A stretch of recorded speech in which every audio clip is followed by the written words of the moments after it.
झाड़। शान शायद इज डेडली, शान शायद इज हिडन, शान शायद इज इन झाड़। हाईली बजटेड प्लेटफॉर्म पर प्रोजेक्ट में बैठी हैं।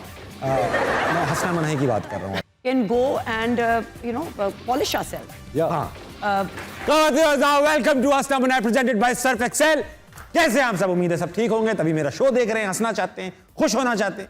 आज मैं बात करूंगा पाकिस्तान की फिल्म इंडस्ट्री। भाई पाकिस्तान की फिल्म इंडस्ट्री में एक बड़ा खूबसूरत एक नया हवा का झोंका आया है। मौला जट, जिसने 200 करोड़ से ऊपर कमा लिए हैं, पाकिस्तानी सिनेमा की सबसे कामयाब फिल्म बन चुकी है, पाकिस्तानी इंडस्ट्री का एक उम्मीद की किरण बन चुकी है। किसी भी फिल्म को कामयाब होने के लिए जो सबसे ज्यादा जरूरी चीज होती है वो होती है कि फिल्म रिलीज तो हो, और रिलीज होगी या नहीं ये हाथ में होता है सेंसर बोर्ड के। सेंसर बोर्ड हर बोर्ड का बाप, सेंसर बोर्ड वो जिसने बैन की फिल्म्स बेहिसाब, सेंसर बोर्ड वो जो प्रोड्यूसर्स और डायरेक्टर्स का डरावना ख्वाब, सेंसर बोर्ड वो जिसके सामने हर अदाकार लाजवाब। तो ख़वातीन और हज़रात, सेंसर बोर्ड वो बोर्ड है जो फिल्में देखता है और बताता है कि ये अवाम को क्या नहीं देखना है। इसमें से ये काम अवाम खुद भी कर सकती है, मगर अगर अवाम ये काम करने पे उतर आई तो सेंसर बोर्ड शायद खुद सेंसर हो जाए, नौकरियां चली जाएं इन लोगों की। सेंसर बोर्ड में जो ये मेंबर्स सिलेक्ट होते हैं, तो पूरी मूवी देखने वाले जो मेंबर्स होंगे वो कितने एक्साइटेड होते होंगे, मैं देखूंगा पूरी मूवी, मैं देखूंगा, क्योंकि वो देखते हैं और फिर कहते हैं ये मैंने देख लिया है, अब इसको काट दो, कोई और ना देखे। स्नैपचैट जो इस्तेमाल करते हैं ना लड़के, जो कहते हैं कि देख के डिलीट कर देना, मुझे लगता है सारे सेंसर बोर्ड में काम है। पाकिस्तान में कई मूवीज बैन हुई, मगर जो नुमाया मूवीज हैं उनका मैं जिक्र करना जरूरी समझता। 1973 में एक मूवी आई इंसान और गधा, जो बैन हो गए, क्योंकि गधों ने काफी एतराज उठाया कि हम फिल्मी मामलात में दखल अंदाजी नहीं करते, हम बिल्कुल फिल्मी नहीं हैं, इसलिए वो सेंसर बोर्ड ने जो है वो बैन कर दी। 1979 में फिल्म आई औरत राज, जिसमें यह दिखाया गया कि जेंडर रोल्स रिवर्स हो गए, ख़वातीन के मसाइल की अक्कासी की गई, मगर ये अक्कासी दो मर्द कर रहे थे, यानी वहीद मुराद और रंगीला साहब, जो ख़वातीनी कपड़े पहन कर ये कर रहे थे। फिल्म बोर्ड ने, सेंसर बोर्ड ने ये फिल्म बैन कर दी। शायद वो ये भी समझे हों कि ये औरत राज नहीं, औरत मार्च। 2016 में फिल्म आई मालिक, जिसमें दिखाया गया कि किस तरह एक मखसूस सूबे की हुकूमत जो है वो अपनी चलाती है और आवाम को दबाती है। तो उस मखसूस सूबे ने बेसिकली अपनी चलाई और फिल्म दबा दी। 2017 में शोएब मंसूर, जो पाकिस्तान के एक बहुत ही मकबूल प्रोड्यूसर क्रिएटर है, उनकी फिल्म आई वरना, जिसमें माहिरा खान को एक बार फिर उन्होंने कास्ट किया। उसमें दिखाया गया कि घर के अंदर किस तरह खवातीन के साथ ज्यादतियां होती है। क्योंकि घर की बात थी तो सेंसर बोर्ड ने कहा घर की बात घर में रहनी चाहिए, फिल्म बैन कर दी। 2021 में फिल्म आई जावेद इकबाल, जो पाकिस्तान के सबसे खतरनाक सीरियल किलर पे थी। इसको काफी इंटरनेशनल इनाम मिले, अवार्ड्स मिले, सीरियल किलर को नहीं, फिल्म को मिले, मगर फिल्म बैन कर दी। कुछ लोगों ने कहा कि भाई फिल्म को अडल्ट रेटिंग के साथ जो है वो रिलीज कर देना चाहिए, तो सेंसर बोर्ड ने कहा अडल्ट रेटिंग क्या होती है, फिल्मों की बात हो रही है। तो मैंने कहा कि मैं शायद सेंसर बोर्ड से रिक्वेस्ट करके देखूं, उनसे कुछ बात करके देखूं, शायद वो मान जाए। तो मैंने देखा कि चेयरमैन कौन है भाई सेंसर बोर्ड का, जिनसे बात की जाए। तो चेयरमैन साहब है मोहम्मद ताहिर हसन। हम उनकी वेबसाइट पे गए www.mohammedtahirhasan.com। तो हमने देखा कि वहां पर 15-20 ताहिर हसन साहब हैं। लेफ्ट पे ताहिर हसन साहब, राइट पे ताहिर हसन साहब, ऊपर ताहिर हसन साहब, नीचे ताहिर हसन साहब, ताहिर हसन साहब ही ताहिर हसन साहब। ताहिर हसन साहब, मैं आपसे रिक्वेस्ट करना चाहता हूँ कि जितनी पिक्चरें आपने अपनी वेबसाइट पर अपनी रिलीज की हुई हैं, कम से कम पाकिस्तान में उतनी तो फिल्में रिलीज होने दिया करें, ताकि हमारी इंडस्ट्री भी फल फूल सके।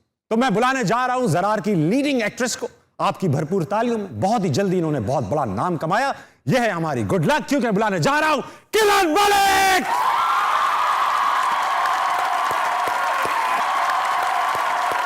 हाय किरण, वेलकम टू हसना मनाही, प्लीज हैव अ सीट।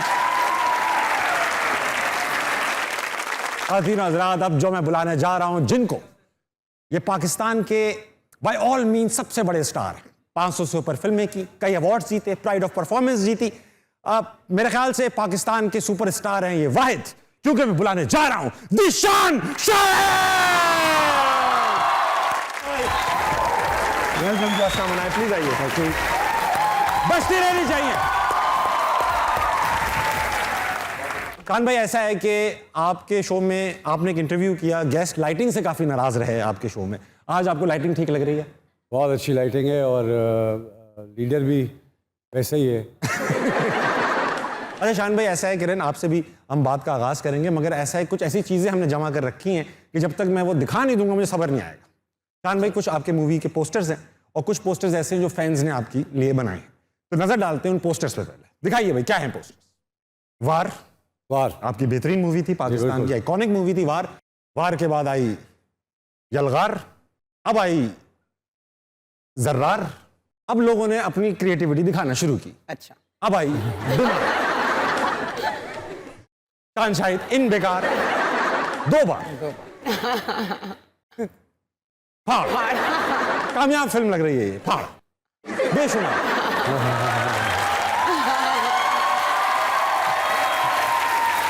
हाँ, शाहिद प्रेजेंट्स मार, और आखिरी है जहाज। Shahid is deadly, Shahid is hidden, Shahid is in झाड़। कान भाई, कोई ऐसा नाम जो आपने इसमें से चूज किया अगली मूवी के लिए? जर्रार हो गया है, यलगार हो गया है, वार हो चुका है, अब आपके दिमाग में अगला सीक्वल क्या होगा? नहीं, सीक्वल तो बहुत है, लेकिन वो मेरे ख्याल में टाइम लगेगा उनको बनने में। तो पहली थी वार, फिर यलगार, फिर जर्रार, और फिर आ गया आपका बेशुमार झाड़, और फिर वो सारा आपके पास काफी कंटेंट आ गया। काफ़ी कंटेंट आ गया। कान भाई, पहले तो मैं आपको कॉन्ग्रेचुलेट करना चाहता हूँ। जर्रार माशाल्लाह से बहुत सक्सेसफुली हमारे सिनेमाज में चल रही है। उम्मीद करता हूँ चलती रहे जब तक चौथी ना आए। लेकिन थोड़ा काम किया आपने, मगर माशाल्लाह से आज आप एक पाकिस्तान के सुपरस्टार के साथ पाकिस्तान के एक हाईली बजटेड प्लेटफॉर्म पर प्रोजेक्ट में बैठी हैं। मैं हसना मनाही की बात कर रहा हूँ आप मेरे सामने। अच्छा, बताएं ना कैसा लग रहा है आपको? मैं डेब्यू फिल्म थी आपकी ये, जब आपने साइन किया तो ये आपकी डेब्यू फिल्म थी। बिल्कुल। माशाल्लाह जब रिलीज हुई तो नहीं रही डेब्यू फिल्म। ये आपका साइन बड़ा था या मूवी लेट रिलीज हुई है? नहीं, मेरा ख्याल है बीच में कोविड आ गया और बहुत सारी चीज़ें हो गई जिसकी वजह से फिल्म डिले हो गई थी। उसके बीच में मैंने एक और फिल्म साइन कर दी और फिर शान ने कहा कि पिंकी मैम साहब आपने, पिंकी मैम बहुत साहब चीज़। जी, और वो पहले आ गई, ये बाद में आ गई, बट वो दोनों जॉनराज दोनों फ़र्क हैं। वो एक इंडी फिल्म है, ये एक बिग कमर्शियल फिल्म है, एक्शन फिल्म है। सो दोनों बिल्कुल फ़र्क हैं। पर शान ने मुझे सपोर्ट किया। शान ही हैं जो मुझे फिल्म की साइड पे लेकर आए, वरना मैंने एक्टिंग का सोचा भी नहीं था। तो all the credit goes to this man sitting beside me. Not at all. I think जान भाई, मैंने सुना कि खातून एक सेल्फी लेने आई थी और बिल्कुल movie- सही सुना आपने। सही सुना ना?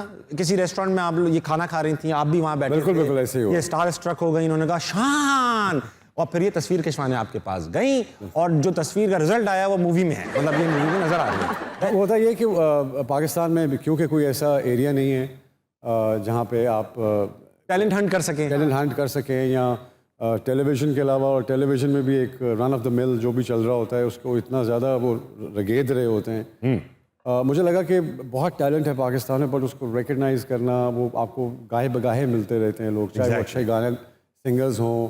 जैसे एक बहुत बड़ा स्टूडियो है जिसने अब म्यूज़िक को ओन किया है, तो उसका जो प्लेटफॉर्म था वो यही था कि यूथ को इंगेज करना था, but by the end of the day it became a brand, it became star का वो एक एरिया हो गया। सो आई थिंक वो बहुत अच्छा बात नहीं, बिकॉज आपकी सारी यूथ जो है वो क्रिकेट और इन चीज़ों के अलावा भी दुनिया बहुत बड़ी है। टिकटॉक में लगी हुई है। या सो आई थिंक टिकटॉक आपको एक्चुअली बता रहा है कि आपकी ऑडियंस तैयार है, they want to come into this field, provide them with the platform and a serious learning process, and I think you're rolling. I think we need institutes as well. I think we need places where we can go. People like us who are new to acting can go and polish ourselves. Yeah. वो skills तो बहुत सारे लोगों के पास हैं, पर उसको polish करके ही आप एक अच्छा actor बन सकते हैं। Right.